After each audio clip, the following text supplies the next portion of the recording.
Bismillahirrahmanirrahim. Assalamualaikum warahmatullahi wabarakatuh. Alhamdulillahirabbil alamin.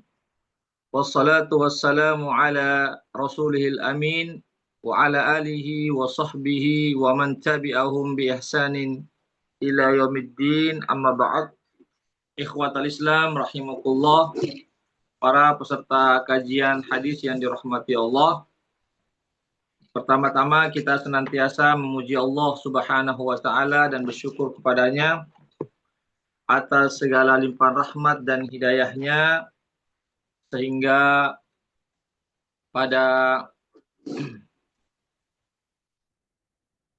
pagi hari ini kita dapat berjumpa kembali di ruang Zoom dalam program kajian hadis. Salawat dan salam senantiasa tercurahkan kepada junjungan kita Nabiullah Muhammad sallallahu alaihi wasallam serta keluarga dan para sahabatnya, para pengikutnya yang tetap setia berpegang teguh kepada sunnah-sunnah beliau dan para sahabatnya hingga hari kiamat kelak. Amin ya rabbal alamin. Ikhwatal Islam rahimakumullah. Insyaallah kita melanjutkan pembahasan hadis dari kitab Syarah Riyadhus Shalihin yang ditulis oleh Syekh Muhammad bin Shalih Al-Utsaimin yang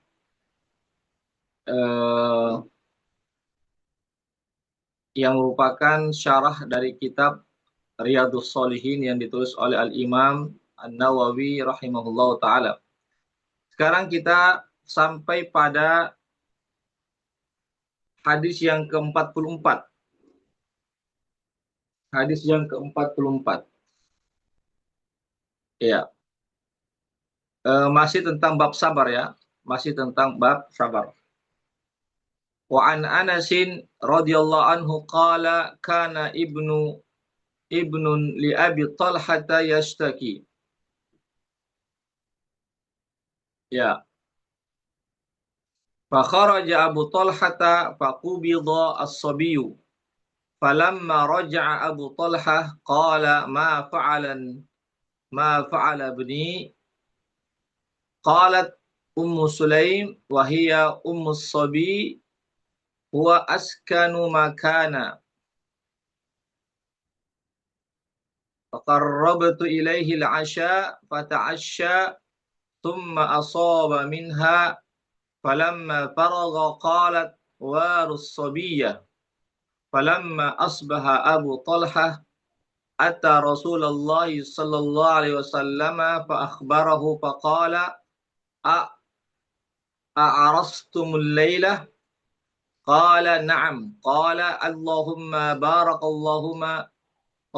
barik lahuma fawaladat gulaman faqala li Abu Talha ihmilhu hatta ta'tiya bihi an-nabiyya sallallahu alaihi wasallam wa ba'atha ma'ahu bi tamaratin faqala ama'ahu shay' qala na'am tamarat فأخذها النبي صلى الله عليه وسلم فمضغها ثم أخذها من فيه فجعلها في الصبي ثم حنكه وسماه عبد الله متفق عليه. Ya, ini hadis sahih yang diriwayatkan oleh Imam Bukhari dan Muslim. Dari Anas bin Malik, semoga Allah meridhoi beliau, berkata, kana ibnun li Abi Talha yashtaki. Dulu pernah anaknya Abu Talha itu sakit. Ya, anaknya Abu Talha sakit. Ya. Fa kharaja Abu Talha, lalu Abu Talha pun keluar ya, atau berpergian ya, bepergian entah kemana, yang penting dia keluar dari rumah, ada hajatnya ya, atau dia melakukan suatu perjalanan, ya. Kemudian fakubidas sabiyu, kemudian qadarullah, anaknya Abu Talha itu pun meninggal dunia. Anaknya Abu Talha itu pun meninggal dunia. Ya. Kemudian falamma raja'a Abu Talha, kemudian tatkala Abu Talha itu kembali ke rumahnya setelah menyelesaikan kebutuhannya di luar rumah, ya, lalu beliau kembali ke rumahnya, maka dia berkata, ma fa'ala ibni, apa yang dilakukan oleh anakku? Artinya, bagaimana keadaan anakku? Qalat Ummu Sulaim wa hiya Ummu Sabi. Ummu Sulaim ya berkata, dan Ummu Sulaim ini adalah ibu dari anak tersebut yang sedang sakit. Apa kata Ummu Sulaim? Wa askanu makana, dia lebih tenang dari sebelumnya. Ya, anak kita lebih tenang dari sebelumnya. Ya. Faqarrabtu ilaihi al-asya. Ya, maka saya pun menghidangkan makan malam, ya, kepada Abu Talha. Ya, kepada Abu Talha. Fata'asya, maka Abu Talha pun eh, makan malam. Tsumma asaba minha, kemudian Abu Talha pun eh, melakukan hubungan suami istri, ya, setelah makan malam. Falamma faragha, kemudian setelah selesai, ya, qalat warus sabiyah, ya, maka Ummu Sulaim, ya, sang istri mengatakan kepada suaminya Abu Talha, warus sabiyah, wahai suamiku, hendaklah engkau kuburkan anak kita. Ya, kuburkan anak kita. Artinya, maksudnya ini anaknya ini meninggal dunia. Ya, anaknya sudah meninggal dunia. Cuma sang istri ini tidak mengkabari secara langsung bahwasanya anak yang sakit itu sudah meninggal dunia. Ya. Falamma asbaha Abu Talha, ketika Abu Talha berada di pagi hari, ata Rasulullah sallallahu alaihi wasallam fa akhbarahu. Lalu beliau mendatangi Nabi sallallahu alaihi wasallam dan menceritakan kisah beliau yang tadi malam. Faqala a'rastumul laila, maka Nabi mengatakan, apakah engkau berhubungan suami istri tadi malam? Qala na'am, dia mengatakan iya. Qala Allahumma barik lahuma. Ya, maka Nabi pun mendoakan kepada keduanya, ya, seraya beliau mengatakan, ya Allah, berkahilah untuk keduanya.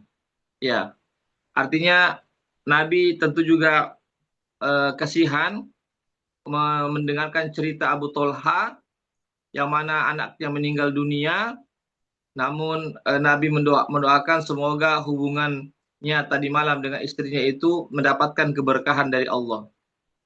Ya, alhamdulillah benar. Fawaladat gulaman, akhirnya sang istri pun hamil. Ya, akhirnya sang istri pun ini hamil, kemudian, ya, setelah 9 bulan ke depan kurang lebih, maka istrinya itu yaitu Ummu Sulaim pun melahirkan seorang anak laki-laki. Ya, tentu ini merupakan berkat dari doa Rasulullah SAW kepada keduanya. Artinya keduanya ini karena mereka bersabar, akhirnya dia mendapatkan ganti, ya, seorang anak, ya, yang meninggal, ada anak kecil yang meninggal, ya, anaknya yang masih kecil meninggal. Kemudian Nabi doakan semoga dia memiliki lagi anak. Ya, akhirnya alhamdulillah dia punya anak, ya, dan melahirkan, dia hamil istrinya dan melahirkan lagi anak seorang laki-laki. Faqala li Abu Thalha, lalu Abu Thalha pun berkata kepada aku, ya, berkata kepada Anas bin Malik. Ya, berkata kepada Anas bin Malik. Ya, jadi Anas bin Malik ini adalah merupakan anak sambung dari Abu Thalha. Ya, Anas bin Malik ini adalah anaknya juga Ummu Sulaim.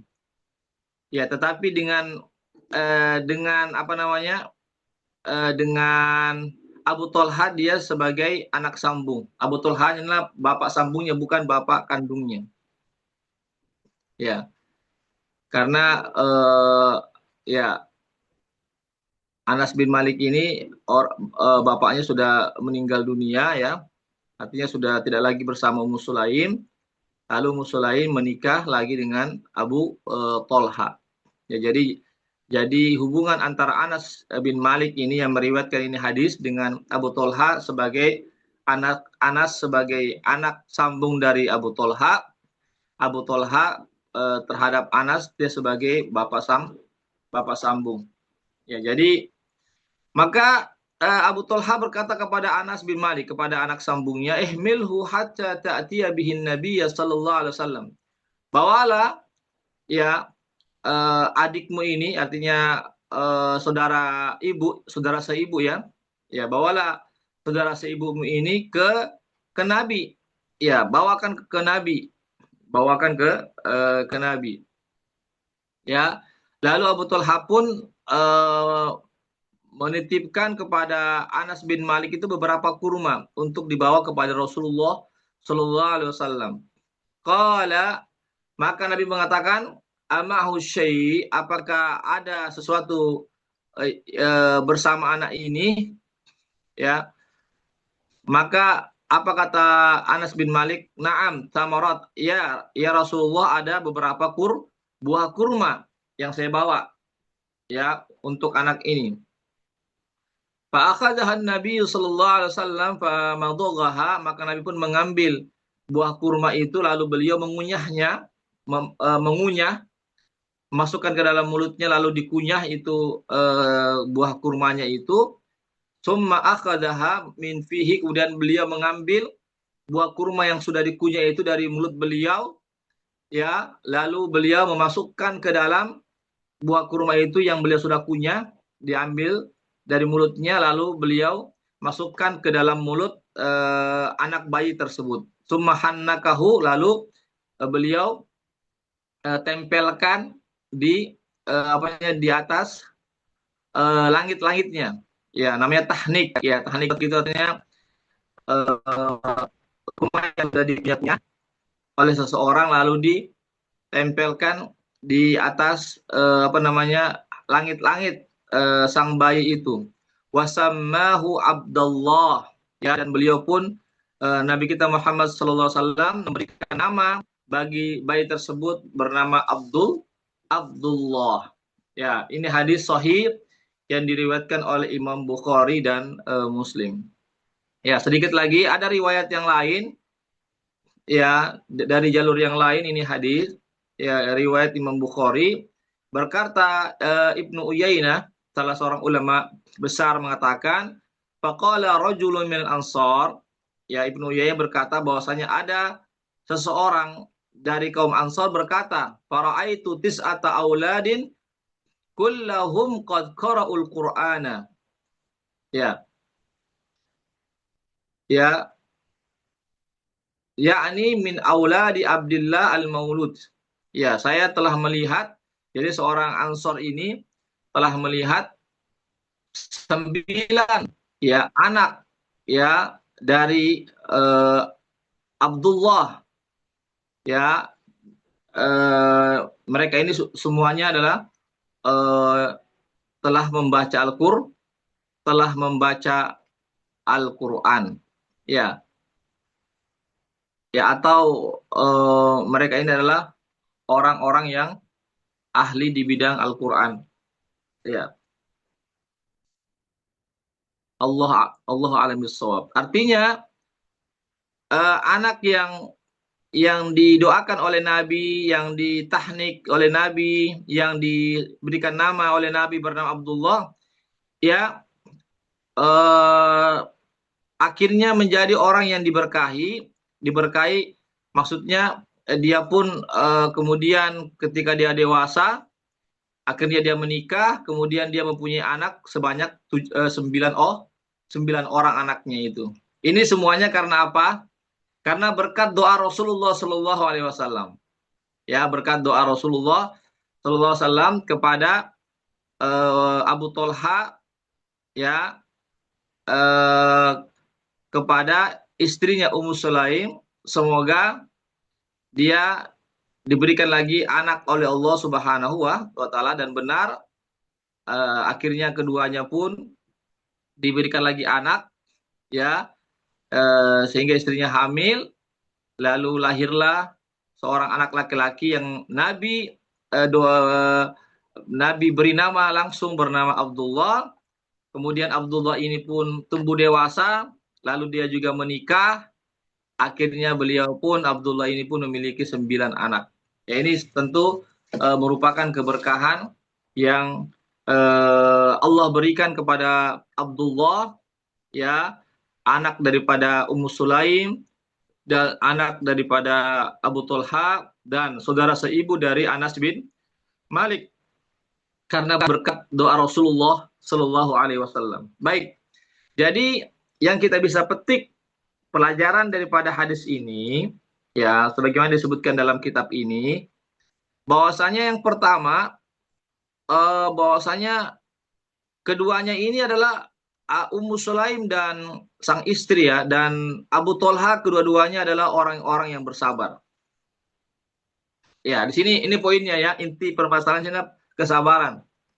Coba kita lihat, ya, dari redaksi hadis yang di awal-awal itu, ya, ketika sudah meninggal dunia, ya, kemudian datang sang ayah, sang suami ke rumah, itu Ummu Sulaim dia tidak menangis meraung-raung, meratap, ya, tidak menampar-nampar pipi, tidak merobek-robek baju, tapi dia santai saja, dia tenang, dan juga tidak kasih kaget suaminya.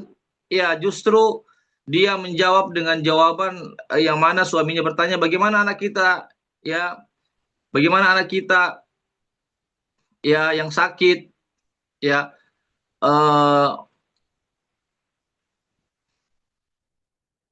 kemudian apa kata Ummu Sulaim? Dia lebih tenang dari sebelumnya, ya. Jadi Ummu Sulaim ini tidak berbohong, ya. Jangan kita katakan dia berbohong. Karena kata-kata dia lebih tenang dari sebelum itu benar itu. Ya, karena kalau orang meninggal dunia itu lebih tenang. Artinya dia tidak lagi bergerak-gerak. Ya, karena jasadnya karena dia sudah wafat, ya, karena sudah hilang ruhnya, maka, ya, karena dia sudah hilang ruhnya, maka, ya, dia lebih tenang. Jadi ini namanya ini namanya bukan kebohongan, ya, bukan kebohongan. Ya, jadi Ummu Sulaim itu menyampaikan bukan berbohong, karena betul orang yang meninggal itu lebih tenang, artinya lebih tenang jasadnya, karena jasadnya tidak lagi bergerak-gerak.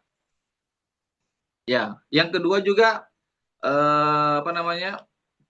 ya, orang yang meninggal, apalagi anak kecil, tentu anak kecil itu tidak ada dosanya.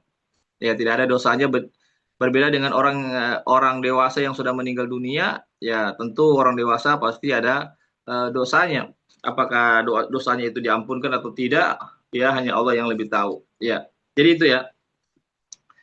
Coba di sini kita lihat, ya, ketika anaknya meninggal, Ummu Sulaim tidak panik, ya, tidak gegabah, bahkan dia masih sempat menghidangkan makanan kepada suaminya, dia kasih tenang suaminya, ya. Bahkan pada malam itu masih karena suaminya baru datang dari satu perjalanan, ya, kami di sini tidak disebutkan, ya, beberapa hari lamanya suaminya itu keluar dari rumah karena ada satu urusan, dan disebutkan sini berapa hari, ya. Yang terpenting adalah eh, keduanya itu di malam hari itu pun melakukan hubungan suami istri, ya kemudian di kemudian setelah itu baru dia sampaikan. Coba lihat ya, luar biasa Ummu Sulaim ini. Ya ketika datang suaminya tidak langsung disampaikan, eh, suamiku, anak kita meninggal. Dia tidak langsung begitu, tapi dia kasih tenang dulu suaminya. Coba kan bayangkan ya, bayangkan suaminya datang dari perjalanan jauh, capek ya. Kemudian kalau langsung dapat info misalnya meninggal anak kita, barangkali bisa shock suami ya. Ya bisa langsung kaget. Tapi dia dia kasih tenang dulu suaminya, dia kasih makan dulu ya dan seterusnya ya. Nanti setelah itu ya baru dia sampaikan ya.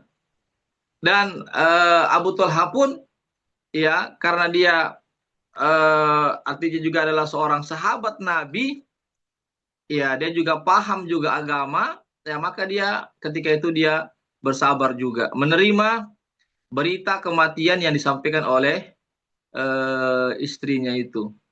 Ya, jadi intinya adalah kedua-duanya ini, suami istri ini adalah orang yang bersabar, ya orang yang mau menerima takdir, ya meskipun dia sangat mencintai anaknya, siapa yang tidak mencintai anak, tapi karena Allah Subhanahu wa taala lebih mencintai anak tersebut dengan mewafatkannya, ya maka mereka pun menerima takdir dari Allah Subhanahu wa taala. Ini. Jadi yang kita bisa petik dari hadis ini adalah ini bukan cuma sekedar kisah saja, tetapi bagaimana kita ambil pelajaran, kita pun juga demikian. Ya, kita mesti harus bersabar tatkala misalnya kita diuji dengan kematian anak kita misalnya, atau saudara kita, atau siapa saja karib kerabat kita, ya maka kita harus bersabar. Kita harus semuanya mengembalikan semuanya itu kepada Allah. Ya, karena kita ini sebenarnya adalah milik Allah. Harta kita, anak kita, keluarga kita, orang tua kita, saudara-saudara kita, semuanya, pangkat kita, jabatan kita, ya, rumah kita, semua adalah milik Allah. Maksudnya Allah Subhanahu wa taala hanya menitipkan kepada kita. Ya, jadi semua yang ada pada diri kita ini semuanya adalah titipan dari Allah Subhanahu wa taala. Ya, bahkan maaf disebutkan dalam riwayat yang lain bahwasanya Ummu Sulaim itu sebelum menyampaikan berita kematian kepada sang suami yaitu Abu Talha, dia mengatakan kepada suaminya, wahai suamiku, bagaimana sekiranya kalau ada orang yang meminjamkan barang kepada kita, ya, bagaimana jika sekiranya ada seorang yang meminjamkan barang kepada kita, lalu orang itu ingin mengambil barangnya, apakah kita menolak? Apa kata suaminya? Tidak, tidak boleh kita menolak. Karena apa? Karena barang itu hanya pinjaman saja, kita dipinjamkan oleh seseorang. Nah, kemudian Ummu Sulaim pun mengatakan, demikian pula wahai suamiku, ya sesungguhnya Allah Subhanahu wa taala telah mengambil titipannya. Itu apa? Telah anak kita sebagai titipan, dan Allah pun mewafatkan daripada anak kita itu. Ya, Allah pun mengambil anak kita. Jadi dengan mendengarkan ini maka Abu Talha pun menerima. Ya, karena apa? Karena dia tahu sebelumnya bahwasanya segala sesuatunya itu adalah titipan dari Allah Subhanahu wa taala. Kalau dia titipan bukan milik kita, maka Allah Subhanahu wa taala bisa mengambil kapan saja, sebagaimana seseorang yang menitipkan barangnya atau orang yang meminjamkan barangnya kepada kita, maka orang itu bisa mengambil barangnya kapan saja kalau dia butuhkan. Karena apa? Karena itu barangnya, bukan barang kita. Kita cuma dipinjamkan saja. Ya, sama hakikatnya dengan anak kita, keluarga kita, suami kita, istri kita, saudara kita, orang tua kita, barang-barang kita, harta-harta kita, itu cuma Allah titipkan kepada kita untuk kita pakai. Ya, untuk kita pakai. Ya, artinya cuma sekedar hak memakai saja, hak untuk menggunakannya. Ya, tetapi miliknya milik Allah. Allah Subhanahu wa taala bisa mengambil kapan saja, ya. sebagaimana kejadian pada Ummu Sulaim ini, Allah pun mengambil anak tersebut. Ya, meskipun kita seorang ibu pasti mencintai anaknya, orang tua, bapak pasti mencintai anaknya, ingin bersama dengan anak-anak seterusnya. Tapi Allah lebih cinta kepada anak tersebut ya dengan menguji kepada Ummu Sulaim dan Abu Talha. Jadi ini adalah ujian. Jadi hidup ini adalah ujian yang harus kita terima ya dengan lapang dada. Karena apa? Pada hakikatnya semuanya adalah titipan dari Allah Subhanahu wa taala yang harus kita jaga sebaik-baiknya, yang harus kita pergunakan sebaik-baiknya. Ya, jadi jelas ini ya. Jadi ini kisah ini bukan cuma sekedar kisah, tetapi kita ambil pelajaran. Ya, boleh jadi satu waktu nanti kita juga tertimpa musibah, apa saja yang menimpa kita maka kita harus terima dengan lapang dada. Ya, kita ucapkan innalillahi wa inna ilaihi raji'un. Sesungguhnya kita ini adalah milik Allah, harta kita, diri kita, keluarga kita, anak-anak kita, saudara-saudara kita adalah milik Allah, maka semuanya akan kembali kepada Allah. Iya, semuanya akan kembali kepada Allah Subhanahu wa taala. Ya. Jadi jelas ini ikhwatul Islam ya. Ya, jadi ini poinnya, ini inti poin daripada hadis ini, yaitu kita Nabi mengisahkan ini satu kisah, ya atau sahabat mengisahkan satu kisah ini yang terjadi di zaman Nabi ini, ya ini berkaitan dengan kesabaran, dengan kesabaran. Ya, begitulah kehidupan. Ya, ada suka, ada duka. Ya, tapi dengan kesabaran itulah maka Allah menggantikan yang lebih baik. Ya, jadi meninggal anaknya Abu Talha yang masih kecil, ya lalu apa? Lalu Allah gantikan yang lebih baik. Ya, yaitu kemudian istrinya hamil lagi, istrinya Abu Talha hamil lagi, kemudian kemudian melahirkan seorang anak, dan mana anak ini pun tumbuh dewasa, kemudian dia menikah, lalu dia memiliki lagi 9 anak. Ya, jadi intinya Abu Talha ini akhirnya dia memiliki 9 cucu. Ya, 9 cucu. Ya, Ummu Sulaim yang bersabar pada saat itu juga akhirnya memiliki 9 cucu. Ya, ini ikhwatal Islam, a'azakumullah. Ya, jadi ini buah dari kesabaran. Jadi insya Allah tidak pernah menyia-nyiakan pahala ganjaran gantian bagi orang-orang yang bersabar. Ummu Sulaim bersabar, sang istri, sang suami juga bersabar, Abu Talha, ya kedua-duanya bersabar, ya atas takdir yang barangkali pahit baginya, tapi dia terima dengan penuh kesabaran, keikhlasan. Akhirnya Allah SWT gantikan dia dengan seorang anak yang baru, ya, yang mana sang anak ini pun memiliki anak ya 9 orang, yaitu sehingga kedua orang tuanya ya memiliki keluarga yang besar. Jadi ikhwatul Islam azakumullah. Jadi insya Allah kalau kita bersabar, kalau kita berbaik sangka kepada Allah, ya maka insya Allah Allah SWT akan berikan ganti atas musibah yang menimpa kita. Apakah yang menimpa kita berupa harta kita kah, kesehatan kita kah, kita diuji dengan penyakit dan seterusnya. Kalau kita bersabar, insya Allah Allah akan berikan jalan keluar dan Allah akan gantikan yang lebih baik dari apa yang menimpa kita. Yang ketiga di sini pelajaran yang kita bisa petik ya, atau yang kedua adalah keberkahan doa Rasulullah SAW.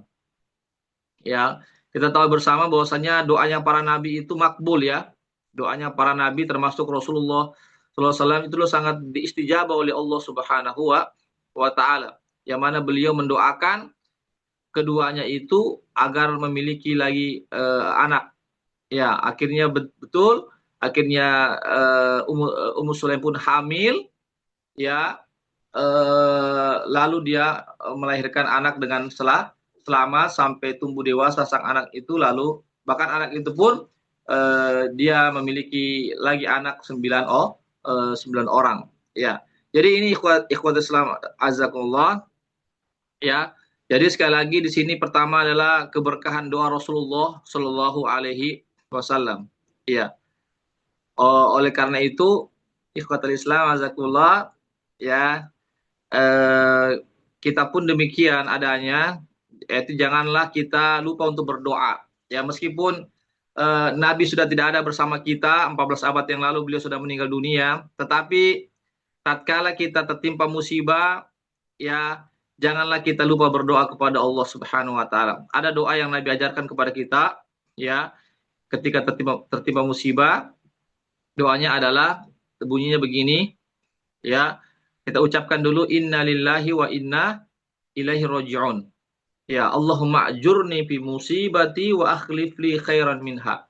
Saya ulangi, Allahumma ajurni fi musibati wa akhlif li khairan minha. Ini doa yang Nabi ajarkan kepada para sahabatnya. Ya, ya Allah, berikanlah saya pahala atas musibah yang menimpa saya dan berikanlah ganti yang lebih baik dari musibah yang menimpa saya. Ya, ini doanya.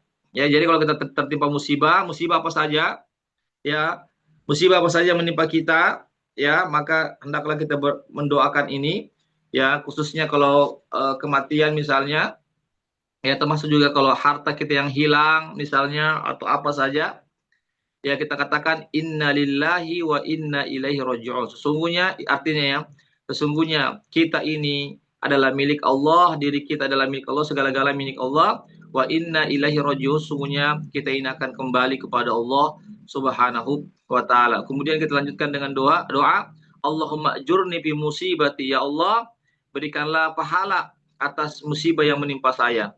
Ya, wa akhlif li khairan minha, dan berikanlah ganti yang lebih baik dari musibah yang menimpa, atas musibah yang menimpa saya. Ini doanya. Ya, jadi insya Allah dengan berdoa ini kita ikhlas, pasrah, ya, tabah, sabar, ya, lalu kita membaca doa ini, insya Allah Allah Subhanahu Wa Taala pertama berikan pahala di hari akhirat kelak. Tentu pahala, ganjaran pahala itu lebih baik dari ganjaran dunia tentunya, karena pahala insya Allah itu kekal selama-lamanya, ya, ganjaran pahala itu kekal selama-lamanya di hari akhirat. Ya, yang kedua, insya Allah Allah akan juga beri ganti yang lebih baik, ya, beri ganti yang lebih baik dari sesuatu yang menimpa, dari musibah yang menimpa kita itu. Ya, barangkali ini saja yang bisa kami sampaikan terkait poin-poinnya, ya, atau pelajarannya yang bisa kita petik. Ya, poinnya di sini adalah pentingnya kesabaran, ya, dalam mengarungi hidup dan kehidupan dunia ini, karena begitulah dunia, tabiat dunia, ada suka, ada duka, ada senang, ada sedih, terkadang kita bahagia, terkadang kita berduka, begitulah kehidupan. Tetapi bagi orang beriman, maka hadapilah, ketika mendapatkan kebaikan kita bersyukur, tatkala kita mendapatkan musibah kita bersabar. Demikianlah apa yang bisa kami sampaikan. Sebelum saya tutup, kalau ada yang mau bertanya dipersilakan.